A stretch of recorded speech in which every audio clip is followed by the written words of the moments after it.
নমস্কার বন্ধুরা, SB academic সেন্টারে প্রত্যেকটা ছাত্রছাত্রীকে স্বাগত। দেখতে পাচ্ছ আজকে আমি মাধ্যমিকে রায় মার্টিন প্রশ্নবিচিত্রা সলভ করেছি 2027 সালের volume 1 first and second summative evaluation test. এই বইটা সলভের জন্য প্রচুর ছাত্রছাত্রী রিকোয়েস্ট করছে, তো দেখো এটা সেকেন্ড সেমেটিভ আছে। তো দেখতে পাচ্ছ এবার আমি পেজ নম্বর 179 নম্বর পেজ সলভ করাবো। প্রচুর ছাত্রছাত্রী আমাকে রিকোয়েস্ট করেছে যে স্যার আপনি পেজ নম্বর 179 নম্বর পেজটা সলভ করে দিন। আমাদের set 2 Barasat Kalikrishna girls high school HS. তো দেখো এখান থেকে যে প্রশ্নগুলো আছে ফটাফট করে তোমাদের সামনে আমি তুলে ধরছি। প্রথম প্রশ্ন বলেছে এসটিপিতে 50 গ্রাম CaCO3 কে উত্তপ্ত করলে CO2 এর আয়তন কত হবে? খুবই ইম্পর্ট্যান্ট প্রশ্ন, খুবই ভাইটাল প্রশ্ন বলে আমি মনে করি। আর যারা যারা ভিডিওটা দেখছো প্লিজ আমি অনুরোধ করছি, প্লিজ চ্যানেলটিকে সাবস্ক্রাইব করে সমস্ত বন্ধুদের মধ্যে শেয়ার করে দাও, কারণ তোমাদের সাপোর্ট কিন্তু আমার কিন্তু খুবই দরকার। তো দেখো অঙ্কটা একটু করতে হবে, না করলে হবে না। করতে হবে, দাঁড়া এক সেকেন্ড, আমি জায়গাটা প্যাসেজটা একটু নিয়ে নিই, ঠিক আছে? দেখো আমি ঠিক নিচের দিকে অঙ্কটা করছি একটু।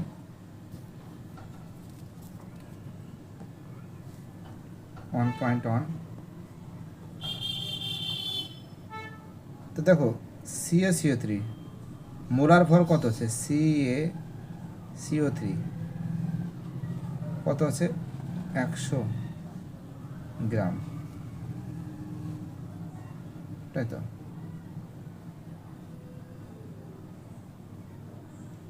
তার মানে কি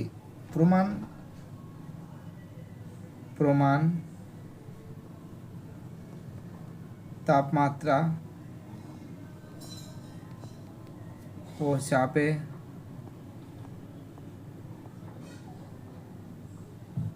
এসটিপি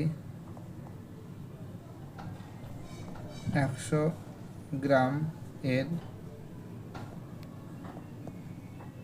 CaCO3 থেকে 22.4 লিটার উৎপন্ন হয় কার্বন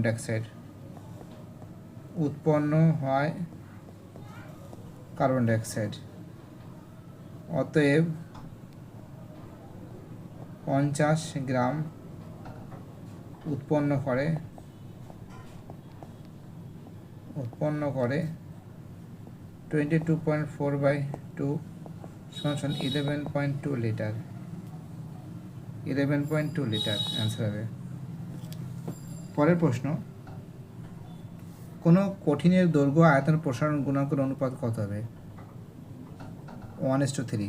তার মানে কি আছে? কত হবে? আনসার 1:3 হবে, কারণ গামা সমান 3 আলফা, যেখানে ওয়াই হলো আয়তন প্রসারণ এবং আলফা হলো রৈখিক প্রসারণ। তার মানে কি আছে? তার মানে আমরা দেখতে পারি যে আলফা ইস টু গামা সমান 1:3।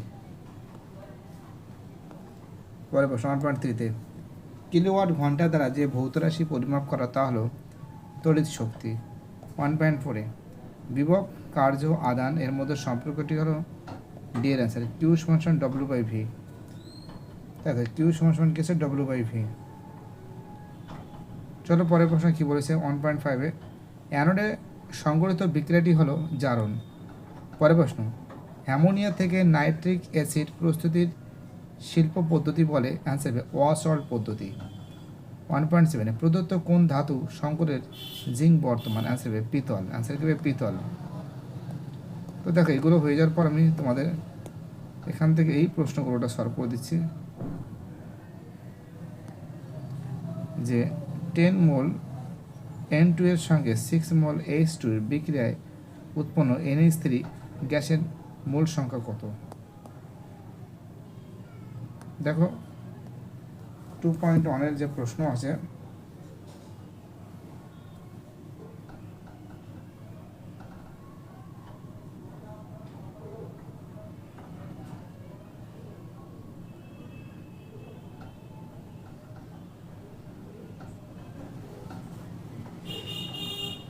দেখো তোমাদের অঙ্কটা সলভ করে দিচ্ছি ফটাফট করে। তো দেখো N2 প্লাস 3H2 সমান সমান 2NH3। তাহলে এক মোল N2 নির্বাচন 3 মোল H2 এর সাথে এবং সম্পন্ন করা 2 মোল NH3 অ্যামোনিয়া। তাহলে 2 মোল N2 বিক্রিয়ায় 2 মোল N2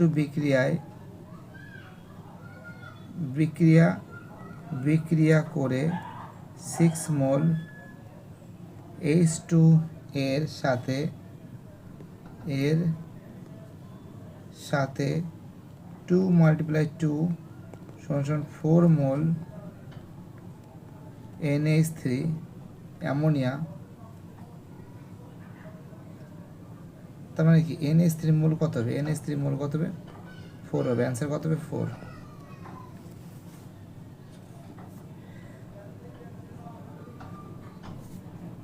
তো চলো আমাদের পরের অঙ্কটা কি বলেছে, নেক্সট অঙ্ক আরেকটা বলেছে। দেখো নেক্সট অঙ্ক বলেছে অথবা দিয়ে E=mc স্কয়ার প্রবক্তাকে। তো দেখ আলবার্ট আইনস্টাইন 2.1 এর অথবা বলেছে E=mc square.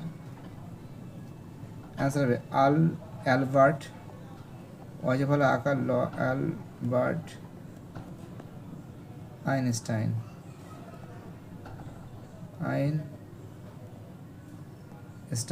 Albert Einstein.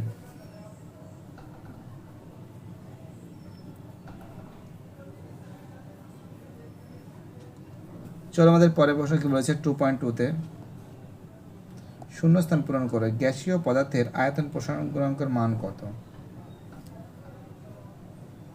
Answer হবে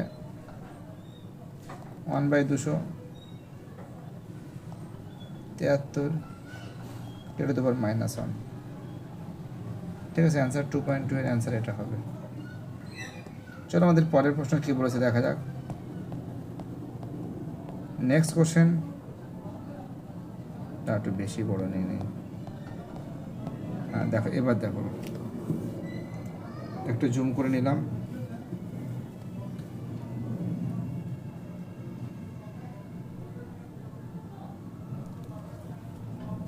আমাদের পরের অঙ্কটা কি বলেছে, এক সেকেন্ড কোথায় গেল কালারটা। হ্যাঁ বলেছে 2.3-তে একই আকৃতি বিশিষ্ট দুটি পরিবাহীর তাপ পরিবাহিতাঙ্কর অনুপাত 1:2 হলে ওদের তাপীয় রোধের অনুপাত কত হবে? তো দেখো তাপীয় রোধের রোধাঙ্কের ব্যস্তানুপাতিক হবে। কী হবে? ব্যস্তানুপাতিক হবে। অ্যান্সার ব্যস্তানুপাতিক মানে কি 2:1 হবে অ্যান্সার। অর্থাৎ 2.3 অ্যান্সার কী হবে? 2:1। 2.3 দেখে প্রশ্নের অ্যান্সার। দেখো চলো পরের প্রশ্ন কি বলেছে। বলেছে সেন্টিগ্রেড স্কেল দৈর্ঘ্য প্রসারণ গুণাঙ্ক, ফারেনহাইট স্কেলের দৈর্ঘ্য প্রসারণ গুণাঙ্ক। দেখো এটা তো তোমরা জানো।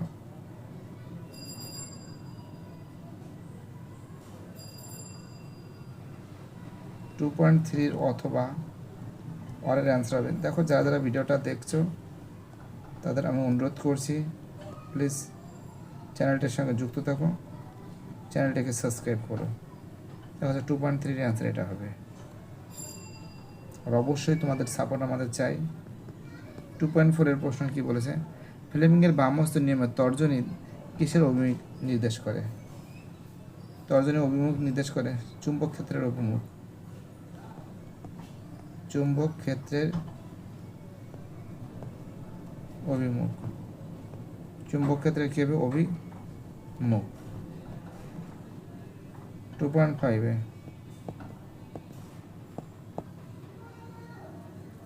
তড়িৎচালক বল মাপা হয় কোন যন্ত্রের সাহায্যে? Answer B potentiometer.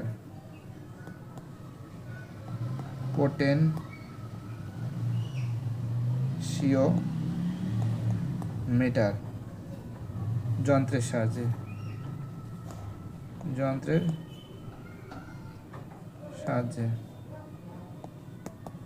2.6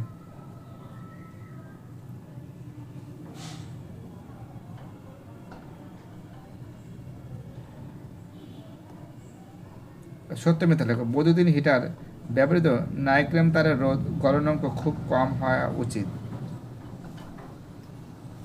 তো দেখো এটা কিন্তু মিথ্যা। নাইক্রোম তারের রোধ ও গলনাঙ্ক উভয় খুবই বেশি হওয়া উচিত। তার মানে সেটা কি আছে? ফলস হবে। অর্থাৎ 2.5 এর, আচ্ছা 2.5 এর অথবা কি হবে? ফলস হবে, মানে মিথ্যা।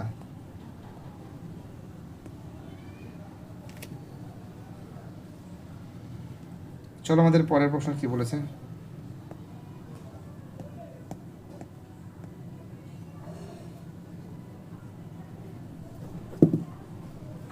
প্রত্যেকটা প্রশ্ন ইম্পর্টেন্ট, প্রত্যেকটা প্রশ্ন ভাইটাল বলে আমি মনে করি। যারা যারা ভিডিওটা দেখছো,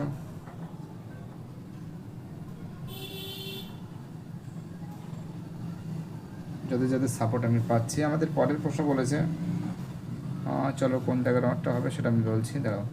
এবার আমাদের 2.6 এর হবে। বলেছে সিইউ তড়িৎদ্বার ব্যবহার করে CuSO4 কপার সালফেটের জলীয় দ্রবণের তড়িৎ বিশ্লেষণ হবে কোন আয়ন ক্যাথোডের দিকে প্রবাহিত হয়? Copper ion. কোন আয়ন? 2.6 এর অ্যান্সার হবে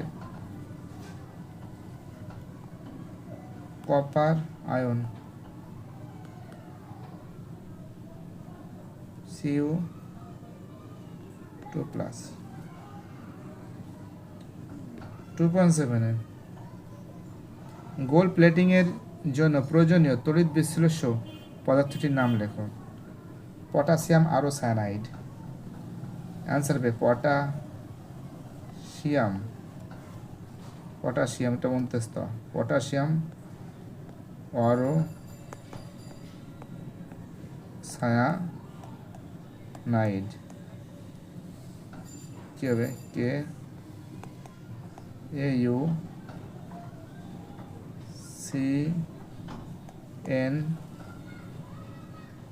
এর হোল 2।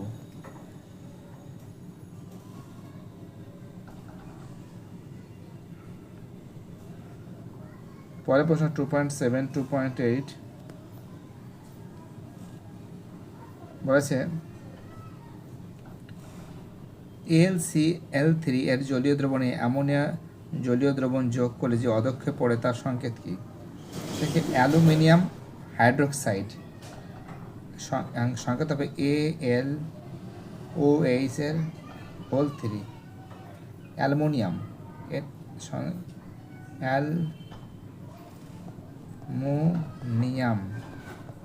Aluminium hydroxide.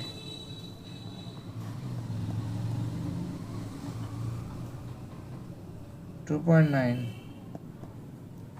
রেড হিমাটাইটের সংকেত কি?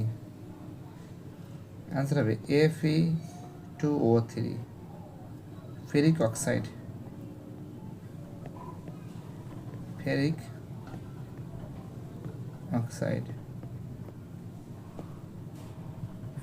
অক্সাইড।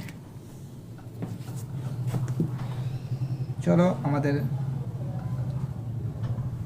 পরের প্রশ্ন কি বলেছে দেখা যাক।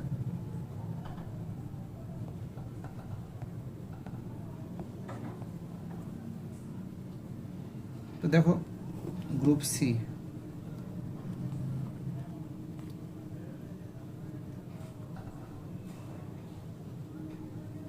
গ্রুপ সি থেকে যে প্রশ্নগুলো আছে,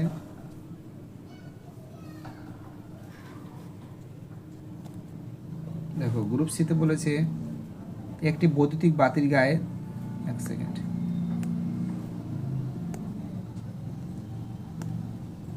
বলেছে একটি বৈদ্যুতিক বাতির গায়ে 220 ভোল্ট 100 ওয়াট এর অর্থ কি?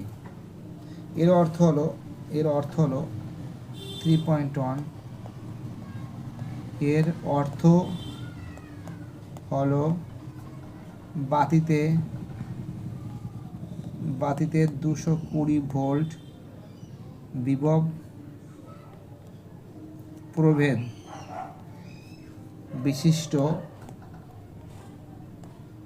বিশিষ্ট লাইনে যুক্ত করলে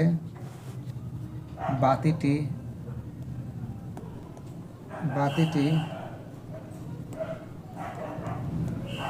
সর্বোচ্চ উজ্জ্বলতা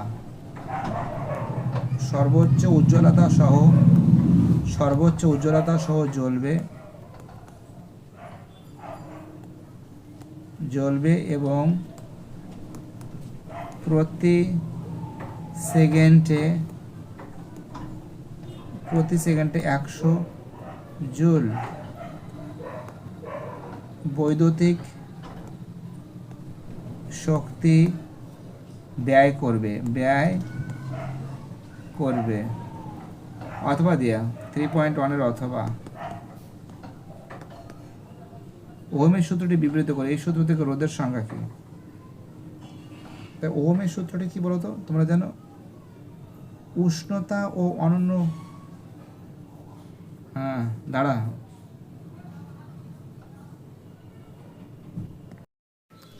তো দেখতে পাচ্ছ এখান থেকে গ্রুপ সি এর যে প্রশ্নগুলো আছে 3 দুগুণে 6 মার্কস, এখানে রয়েছে 6 মার্ক রয়েছে। এই প্রশ্নগুলো সলভ করে দেওয়া হবে। এবার 3.1 এর প্রশ্নটা সলভ করে দিয়েছে। বৈদ্যুতিক বাতিতে 220 ভোল্ট 100 ওয়াটের অর্থ কী? অথবা পরের প্রশ্ন, ওহমের সূত্রটি বিবৃত করো। এই সূত্র থেকে রোধের সংজ্ঞা দাও। 3.2 পরীক্ষাগারে নাইট্রোজেন গ্যাস পরিস্থিতির রাসায়নিক লেখো, বিক্রিয়াটি লেখো। তাদেরকে এবিসিডি শনাক্তকরণ দেখতে পাচ্ছ। এই প্রশ্নগুলো আছে, যতটা আছে ততটা তোমাদের আমি সলভ করে দেওয়ার চেষ্টা করছি। ফটাফট করে ভিডিওটা দেখতে থাকো, চ্যানেলের সঙ্গে যুক্ত থাকো, চ্যানেলটাকে সাবস্ক্রাইব করো। তো দেখতে পাচ্ছ ওহমের সূত্রটি বিবৃত করো। ওহমের সূত্র: উষ্ণতা এবং অন্যান্য ভৌত অবস্থা যেমন উপাদান, দৈর্ঘ্য, প্রস্থচ্ছেদ অপরিবর্তিত থাকলে কোনো পরিবাহীর মধ্য দিয়ে প্রবাহিত তড়িৎ প্রবাহ মাত্রা I ওই পরিবাহীর দুই প্রান্তের বিভব প্রভেদের সমানুপাতিক হয়, B = IR। এবং তারপরের প্রশ্ন দেখো, রোধের সংজ্ঞা। যে ওহমের সূত্র অনুসারে পরিবাহীর দুই প্রান্তের বিভব প্রভেদ এবং ওই পরিবাহীর মধ্য দিয়ে তড়িৎ প্রবাহ মাত্রা অনুপাতকে ওই পরিবাহী রোধ বলে। পরে বস, ওহমের সূত্রটি বিবৃত করো। ওহমের সূত্র তোমরা বই থেকে পেয়ে যাবে। উষ্ণতা এবং অন্যান্য ভৌত অবস্থা যেমন উপাদান, দৈর্ঘ্য, প্রস্থচ্ছেদ অপরিবর্তিত রাখে। এটা দেখে ওহমের সূত্রটা আমি দেখিয়ে দিয়েছি। একই প্রশ্ন দুবার আছে, রোধের সংজ্ঞা, এটাও দেখানো হয়েছে। এটা 3.2 এর প্রশ্ন বলছে পরীক্ষাগারে শর্ত সহ নাইট্রোজেন গ্যাস প্রস্তুতির রাসায়নিক বিক্রিয়াটি লেখো। দেখো, পরীক্ষাগারে অ্যামোনিয়া ক্লোরাইড NH4Cl এবং সোডিয়াম নাইট্রেট NaNO2 এর জলীয় মিশ্রণকে উত্তপ্ত করলে নাইট্রোজেন গ্যাস উৎপন্ন হয়। ঠিক আছে, এর জলীয় দ্রবণকে মিশ্রণ করলে নাইট্রোজেন গ্যাস উৎপন্ন হয়। বিক্রিয়াটি দেখো। ঠিক আছে, বিক্রিয়াটি দেখো, এখানে সুন্দর করে দেওয়া আছে। এই যে নাইট্রোজেনটা উৎপন্ন হচ্ছে। পরের প্রশ্ন, ABCD শনাক্তকরণ করো। দেখো, এ আয়রন, ঠিক আছে, পাইরাইটিস আয়রন ও সালফাইড কালো বর্ণের কঠিন। হাইড্রোজেন সালফাইড H2S পচা ডিমের গন্ধযুক্ত। সি ফেরাস সালফেট অনেক ক্ষেত্রে উপজাত কঠিন হিসাবে আয়রন লবণকে বোঝায়।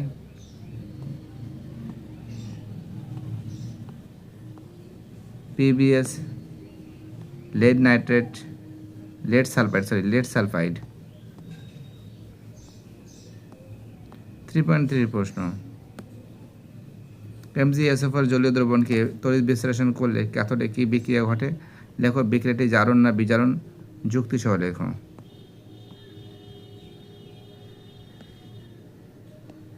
দেখতে পাচ্ছ খুব সুন্দর করে সলভ করে দেওয়া হয়েছে বিজারণ বিক্রিয়াটি।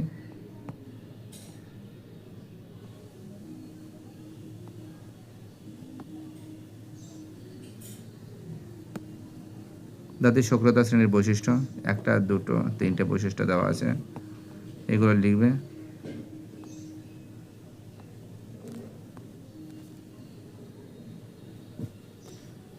ভিডিওটি দেখার জন্য সবাইকে অসংখ্য ধন্যবাদ জানাই। বাই, টাটা, সবাই ভালো থাকবে।